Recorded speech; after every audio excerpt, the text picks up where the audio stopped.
And welcome to the Coach's Corner post-game show. I'm the coach, Dick Cox, joined by Coach Barry Toney. Well, tonight's game at Williams-Brice Stadium faced two teams that were looking for their first SEC win of the season. We were facing two of the premier quarterbacks in the league this year. And I tell you what, if you like offense tonight, we saw a show with a lot of offense of statistics put up. Hey, you're absolutely right there, Coach. I'm not sure exactly how many passing yards there was, but there was a lot being thrown on this field today. South Carolina Gamecocks, the first two times they had the ball tonight, they had drives of 98 yards and 99 yards for touchdown. One of the drives was a 17 to 99 yard one, was a 17 play drive, and quickly jumped out to a 14-0 lead. But Will Rogers III rallied his troops through the air, and just like that, a 14-0 lead evaporated, and we quickly had a 14-14 tie in the second quarter. Hey, you're right there, Coach. That air raid started coming back in from former Coach Leach. Two things tonight that we saw. We saw Spencer Rattler for South Carolina continue with the hot hand.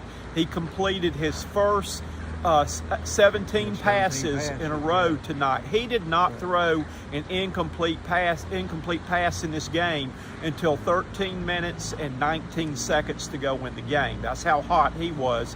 He finished the game 18 of 20 for 286 yards and 3 touchdowns. Will Rogers, on the other hand, displayed a career high, I believe, for him, as he threw for 486 yards tonight. And one of his receivers, who was, I think Griffin was his name, was one of the points of emphasis for the Gamecocks. To win the game tonight, they needed to shut him down. Well, he had 256 yards receiving. So we saw some really big stats.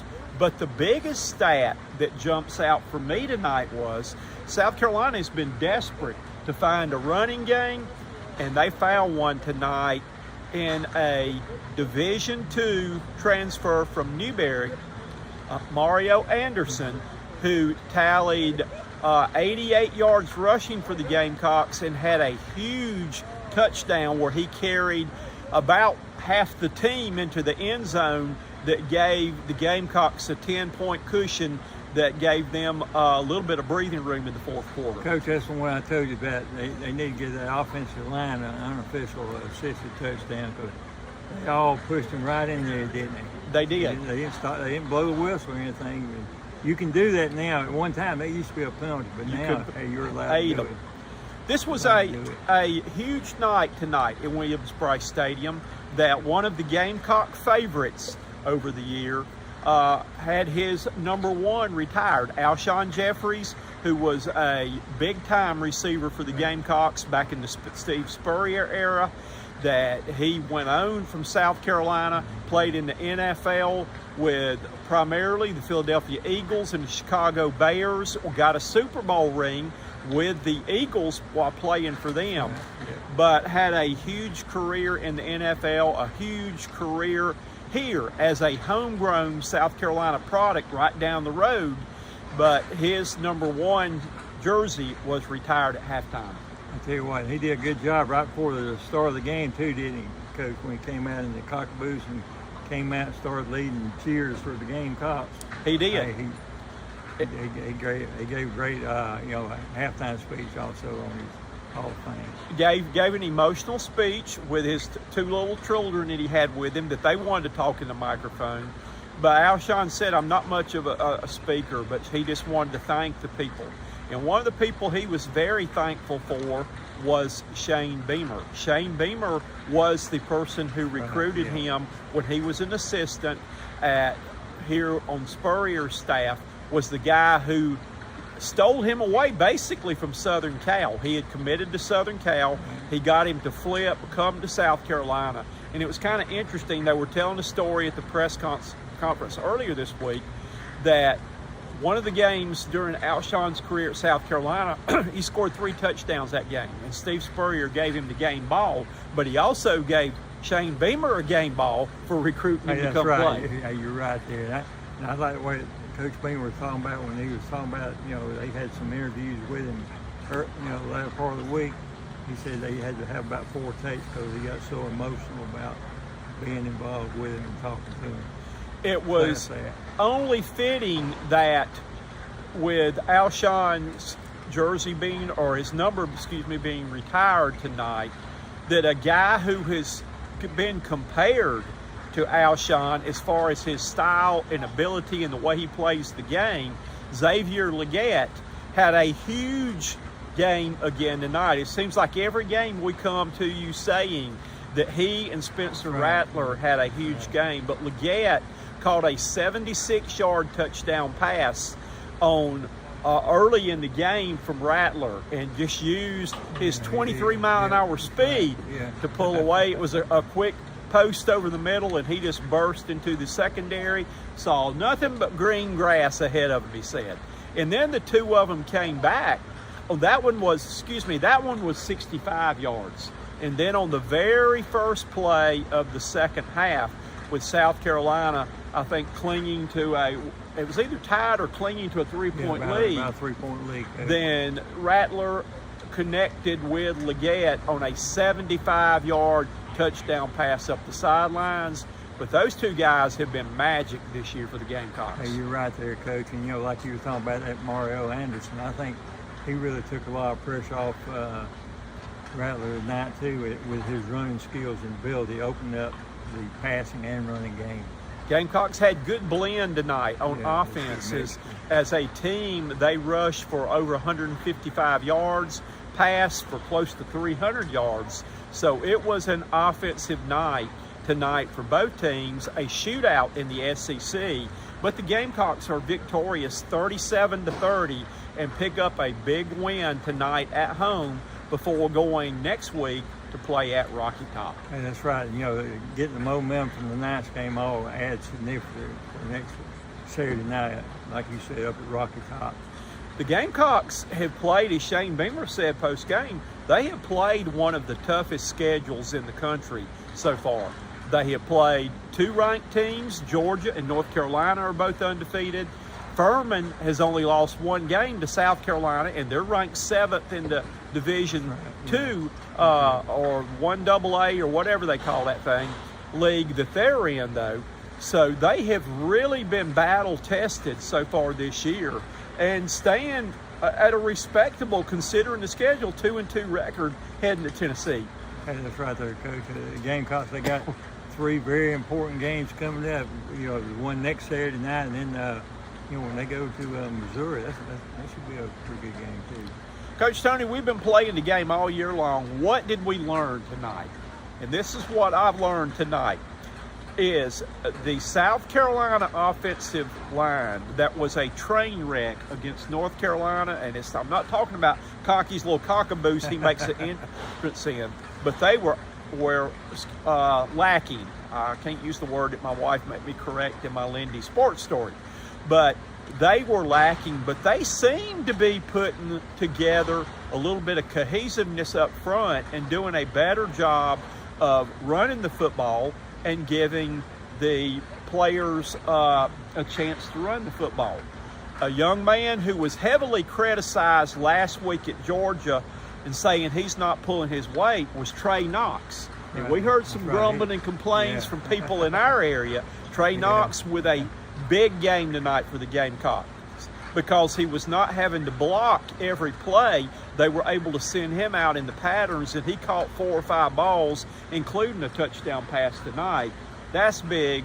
And again, Spencer Rattler, the other thing we've learned, I think, is one of the premier quarterbacks in the country and in the SEC. Hey, you're right there, Coach. And one thing that I learned too, sometimes not looked at, the defensive line. I think they did a pretty good job tonight in regards to stopping the run and also putting pressure on Will Rogers. Not every time, but he got sacked numerous times. And one thing to add what you said right there, and I had a chance to talk with Hundley, one of the defensive tackles and leaders on defense. They must have deflected at least a half a dozen or more passes by getting their hands up. Technique. One thing that having coached offensive line, I know that you try to hit them in a certain place to make them keep their hands down, but these guys had studied the films, and several times that quick slant was open, but it was deflected at the line, and those guys did a big job, a much better job than the secondary did of covering the players, of not letting the ball get across the line of scrimmage. That's right. So let's give kudos to the offensive line and defensive line. Coach Beamer Between the trenches. said that they have a lot of work to do, said that Coach Heupel was probably watching the game tonight on TV salivating at how South Carolina could not cover a deep ball tonight. So the Gamecocks, we'll see what they can come up with, a new game plan for next week to eliminate, because they got post-toasted several times on long passes today, and it was about like some burnt toast. Hey, that's right. And they say Tennessee quarterback chunky, old Milton. So that's going to wrap things up here tonight from Williams-Brice Stadium. A good victory for the Gamecocks at home. A sellout crowd again tonight. Alshon's number 1 was retired, though. I would say a good time was had by all. Hey, absolutely. Hey, job well done by the Gamecocks tonight. I'm Coach Cox. He's Coach Toney. We appreciate you tuning in. You have been watching the Lindy Sports and Cox Sports Broadcasting post-game report. Good night, everybody. Good night. Took years off my life, that one. First of all, credit to Mississippi State. They had a tough day Saturday last week. Knew they would respond the way they did. Didn't anticipate knew the quarterback was good. Didn't anticipate him coming in there and throwing for 500 yards against our defense. But really proud of our guys. Proud of a great fight by them, but really proud of our players. We told them all week that this was going to be a SEC war. 2 good football teams. Mississippi State is a veteran team, juniors and seniors all over the field for them, and some really, really, really good players that had a bad Saturday last week. And jumped up 14-0. Awesome job by our offense. We'll get a 99-yard drive, I think. Unbelievable by those guys to start the game. And then, halftime, the story of the game at halftime, we were stopping the run. We were moving the ball offensively, but number 5 had 200-plus yards receiving at halftime. And we had 3 keys to the game this week. It was attacking with passion, meaning we're not sitting back and taking a breath because we played well last week. We're attacking in every area. Thought we did that. The second key was we knew there were going to be some negative plays. They got good players. Bless you. They got good players, and the way they play defense, they create negative plays for your offense. So we knew there'd be some negative plays. We talked about just push through those negative plays, and then the big ones are going to happen. We got to hit them. And then the other key was control number 7 and control number 5. And we did a good job of controlling the running back, held him to 27 yards rushing. But my gosh, 7 catches for 256 yards for Griffin. Embarrassing, frankly. Just some bad pass defense by our guys. We got a lot to get better at, just getting balls thrown over our heads. And we came in at halftime and told the guys, we're doing everything that we're supposed to be doing, except we're not controlling number 5. And last night in our team meeting, TJ Sanders got up and said, we're not letting 7 and 5 beat us, so we challenged them at halftime. And right now, 5 is beating us. And we can talk about our defensive backs all we want. Somebody's got to win up front. And Will Rogers, who's a fantastic player already, doesn't need 10 seconds to sit back there in the pocket to throw balls over our heads. We needed to generate a pass rush, and we did a much better job, I thought, of affecting the quarterback in the second half. Got the game to the fourth quarter, found a way to win it. And, SEC wins are hard. Proud of our players. This has been a tough week, obviously, with coming off the disappointment of last Saturday in Athens and Juice being out this week and all that as well. But our guys went right back to work on Sunday, had a great week of practice, probably a better week of practice than what we had even going into the Georgia game. And the Georgia week was really good too, also. So a lot to build on. That's a really good win for us tonight. Proud of our fight. We continue to get better with our young players. Got a lot of work to do and a lot to clean up, but really good. I've talked a lot about what we didn't do well, but how about what we did do well? Pretty good for a group that we haven't been great running the football. To run it 47 times for 144 yards. Great to see Mario get in there and do what he did tonight. Spencer, he was 18 of 20, 288 for 3 touchdowns. playing great. Got to keep him continuing that way also. But good to get the run game going. Great to get the win. A lot to clean up in all three phases. Proud of our players, and got to keep getting better. Spencer, just how comfortable do you feel right now with the guy beside you? Is it a case of like, just throw it up, you know he's going to come down there with it? Pretty much. Do it in practice, does it in the game. He's very reliable.